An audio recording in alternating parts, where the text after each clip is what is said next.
Hey, what is up guys, and welcome to my updated build for the engineer. Since the new patch has dropped, the previous build I made did get severely nerfed. Not in the sense that it got nerfed, but the damage reduction we were getting back before the patch was not working properly and we could make ourselves almost unkillable. The damage reduction now is actually working as it's supposed to, but that doesn't mean we can't be a literal tank. We can still almost be unkillable, not as much as before, but definitely close. I was able to use this build again to do every single area on Apocalypse difficulty and had no troubles whatsoever. The thing I saw with many tank builds is that people show it against 1 or 2 bosses, but to me a build has to do everything. No point if a build is able to tank one boss and then you switch locations and get absolutely destroyed. Main point is that we can do bossing as well as mobbing. While traveling through the world can be hard as you can easily get surrounded or enemies will just sneak up on you out of nowhere. So we have to be able to survive anything no matter what situation we are in.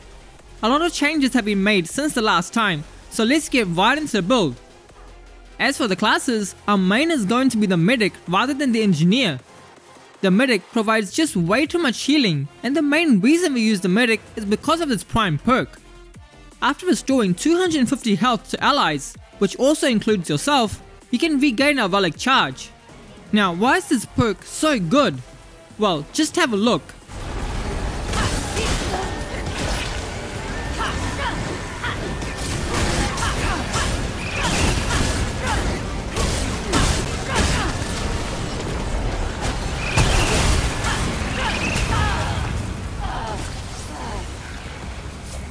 If you saw properly, you can use your relic, and with so much healing that you get from it, you replenish our relic charge almost instantly.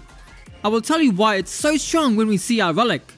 But we have infinite relics. No matter what you are doing, you get insane healing no matter what. Every time you get healed, you get a free relic. You only need to heal 250 health to get a free charge. And also remember that your turret also counts as an ally, so healing that also gives you a free charge. You can even just shoot your turret and heal it to get a free charge if you wanted to. Our whole game plan relies on using our relic, and the medic offers all the best perks for the relic.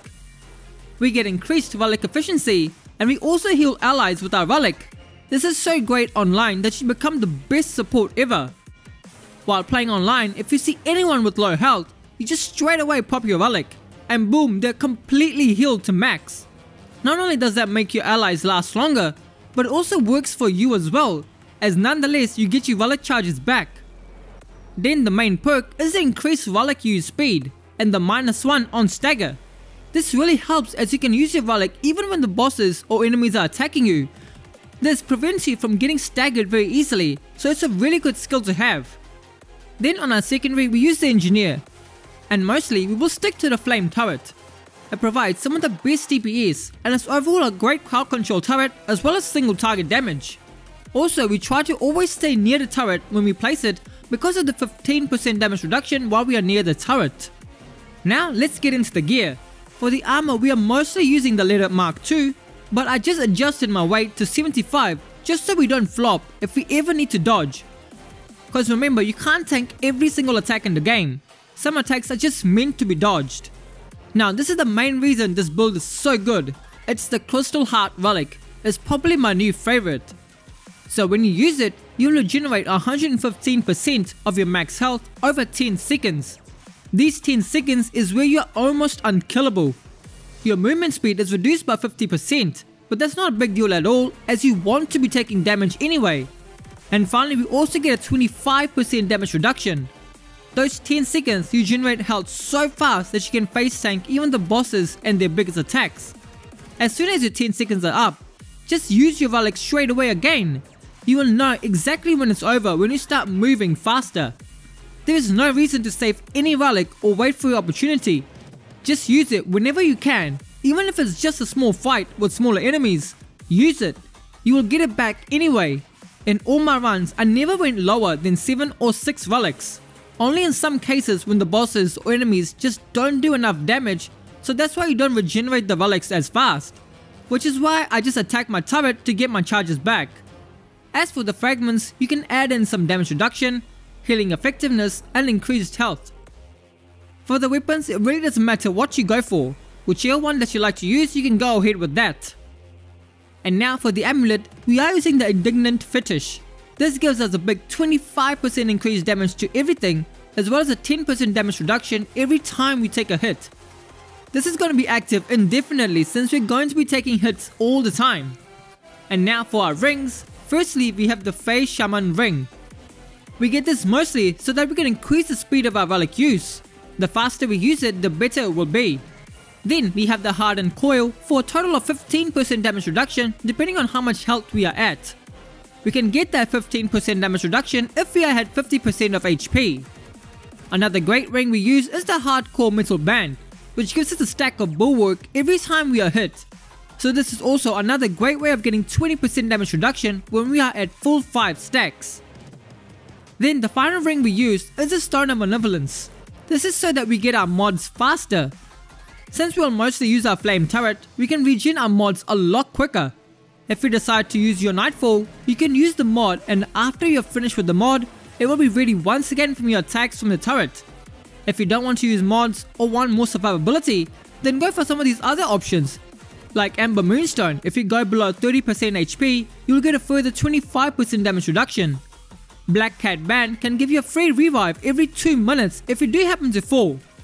Soul Link is also a great option as it can allow your turret to give you more lifesteal. Using the Seal of Empress just to further increase your HP is also a good option. So go for whatever you want as your last resort, whether you want extra damage or want to be a safer. It's completely up to you. Now looking into our traits, we have to go Flash Caster. We are going to be placing and moving turrets a lot, so you want to be able to place it down fast. So we fully maxed out on our casting speed. Then we of course need Fortify to increase our armor for more damage reduction. This comes from an engineer, so you will have this anyway. Strong Back just to reduce our weight so we can be at 75. And then we get Swiftness, cause movement speed is everything in this game. Triage comes from a medic, and this is actually a lot more important than most of the other traits. This will increase all of our healing by 50%. Then Vigor obviously for more HP. Higher the HP you have, the better it will be. Bark Skin for more damage reduction. A few in Blood Bond so that our turret can absorb some of our damage taken. And finally Siphoner to get more life steal. And that is it for the build everyone. There is a lot you need to remember with this build. Even though on the stat sheet our damage reduction goes well beyond the 80%, which is the cap, when we actually look at it, the stat sheet is not actually showing the correct value. What we are seeing in the stat sheet is actually the added values from each damage reduction source, whereas the game actually calculates damage reduction multiplicatively. I can make another video if you would like to know exactly how the damage reduction works, but as of right now it's actually working as intended. Don't go by what the stat sheet is showing, as it is wrong, just to let you know. When playing with this build, always make sure that your relics are activated, no matter if it's a small fight or it's a boss. You don't need to hesitate to use your relics at all. No matter what happens, you will get them back through your medic's perk. Even if you are playing online, anytime you see your team low on HP, just use your relic and save them before they go down. As for everything else, the turrets will help you with any of the DPS that you may lack. It can kill things not so quickly, but not terribly slow as well. If you want to regain a lot of relics quickly, you can always just hurt your turret a little and then use your relic. Here you can see that I'm at 8 relics, and then once I use one, I get all the way to 10. Getting relics back is very easy, so don't hesitate. Using your relics also replenish your turret's ammo. If you do want to restore the ammo, try to do it after deactivating the turret so you can get more back. You can see that this build is not just good against one boss, but all of them. No matter who you face, you will always be prepared. Hope you guys enjoyed the build. The new patch did make our last build somewhat unplayable with that setup, but with this updated version you will do just as good.